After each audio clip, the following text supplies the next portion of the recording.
आमना आप break time मेरे office में आई। सर इम्तियाज ने लेक्चर ख़त्म होने पर आमना से कहा। पाकिस्तान के एक मशहूर मजहबी घराने की बेटी आमना हबीब शहर की एक मशहूर और महंगी यूनिवर्सिटी से तालीम हासिल करने आई। लायक थी, पढ़ने का शौक था, तो बहुत कोशिशों और मिन्नतों से इसके बाप ने इसे यूनिवर्सिटी में दाखिला दिलवाया था। आमना अपने खानदान में वो पहली लड़की थी जो यूनिवर्सिटी पहुंची थी। अपनी अम्मू की तरबियत और बाप की नेक नामी का ख्याल और उसके साथ अपनी इज्जत व तकरीम का एहसास भी था, इसलिए आमना यूनिवर्सिटी में भी अबाया पहनती। यूनिवर्सिटी के आज़ाद माहौल के बावजूद वो लड़कों के मेलजोल से दूर रहती थी। अभी कल ही सर इम्तियाज के सब्जेक्ट का पेपर था तो आमना सोचने लगी शायद पेपर में कोई गड़बड़ हुई है, इसलिए सर बुला रहे हैं। इसने दरवाजे पर दस्तक देकर और इजाज़त मांगी। सर मैं अंदर आ जाऊं? इम्तियाज साहब आ जाओ। वो अंदर दाखिल हुई तो सर इम्तियाज लैपटॉप पर कुछ देख रहे थे। सर आपने मुझे बुलाया? हम आपकी तवज्जो किधर होती है? आपको कुछ पता टेस्ट कैसे देते हैं? सर किया हुआ। वो घबराई। इस तरह टेस्ट लेना चाहता हूँ मैं, ऐसी परफॉर्मेंस के साथ। सर ने लैपटॉप की स्क्रीन उसकी तरफ मोड़ते हुए कहा। आमना ने यह नहीं स्क्रीन देखी तो लरज़ गई। लैपटॉप पर फ्लैश वीडियो ऑन थी जिसमें मर्द व औरत आपस में। आमना दरवाज़ा खोलकर बाहर भागी और फिर क्लासरूम में जाकर रोने लग गई। सारा दिन सारी रात ये सब कुछ उसकी नज़रों में जहन में घूमता रहा और वो सोच सोच कर हलकान होती रही। अगले दिन लेक्चर के बाद क्लासरूम में ही बैठी थी जब उसे सर इम्तियाज का मैसेज मिला। क्या सोचा है आमना? टेस्ट कब दोगी आप? मैसेज सेंड करते ही वो पसीने से शराबर कांपते हाथों से उसने मैसेज डिलीट किया और फिर बाकी लेक्चरर छोड़कर हॉस्टल चली आई। क्या करूं? किसको बताऊं? अम्मी को बताती हूँ। मोबाइल निकाला, मुंह को कॉल कर दी। फिर सोचा अम्मी क्या करेंगी? अब्बू को बताइएगी तो पढ़ाई खत्म और घर बुला लेंगे। वो ये सब सोचकर फिर मुंह से बात ना कर सकी।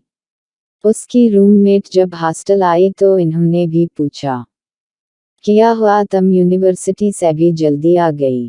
कुछ नहीं, बस तबीयत नहीं ठीक थी। टेस्ट का रिजल्ट आया तो आमना अपने यूनिवर्सिटी कैरियर में पहली बार टेस्ट में फेल थी। जब तक आप अच्छी तरह ये टेस्ट नहीं देंगी सब्जेक्ट पास नहीं होगा। ये दूसरा मैसेज था सर इम्तियाज का। फिर वही हुआ। फाइनल पेपर्स में सर इम्तियाज के सब्जेक्ट में आमना फेल थी और बहुत बुरा नंबर से फेल थी। उसने हिम्मत करके अपनी एक क्लास फेलो को सब बताया और कहा कि अगर मुमकिन है तो मेरा पेपर चेक करवा दो, मुझे यकीन है मैं पास हूँ, लेकिन सर इम्तियाज की बात ना मानने की वजह से फेल करार दिया गया है। खदीजा ने सर इम्तियाज से बात की। सर, आमना का पेपर दिखा देंगे? वो रीचेकिंग करवाना चाहती। आप डिपार्टमेंट क्लर्क अब्बास से पता करें। वो दोनों उधर गईं तो क्लर्क का जवाब था, अभी मीटिंग है तो आप कल आकर पेपर देख लेना। अगले दिन गईं तो क्लर्क अब्बास ने साफ कह दिया, सर इम्तियाज के कुछ टेस्ट आपने छोड़े हैं, इसलिए उन्होंने आपका सब्जेक्ट फेल कर दिया है और पेपर्स भी उन्हीं के पास हैं, आप उनसे मिल लें। खदीजा, ये बंदा मुझे हरासा कर रहा और आमना तुमने मुझे पहले क्यों नहीं बताया? लेकिन दोनों की लाख कोशिशों के बावजूद ना तो आमना का सब्जेक्ट क्लियर हुआ ना ही इम्तियाज से छुटकारा मिला, बल्कि उल्टा ये हुआ कि खदीजा का भी रिजल्ट रोक लिया गया। एक सेमेस्टर में आमना उस सब्जेक्ट में फेल हो चुकी थी, यानी अब अगर पेपर्स चेक ना होते तो 6 माह उसे मजीद यूनिवर्सिटी रहना था। और क्लर्क अब्बास के जरिए आमना को दोबारा मैसेज मिला कि जब तक टेस्ट नहीं दोगी तुम पास नहीं होगी। आखिर तंग आकर और मजबूर होकर खदीजा ने ये सब कुछ अपने एक कज़न अमरान, जो कि हसास इदारे में मुलाजम था, को बताया और उसे कुछ करने को कहा। अमरान खुद प्रोफेसर इम्तियाज से मिलने आया और उसे आगाह किया कि ये मेरी कज़न की दोस्त है। उस्ताद बाप की जगह होता है।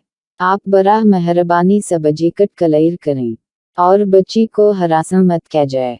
तुम कौन हो? ये किस तरह के घटिया इल्ज़ाम लगा रहे हो?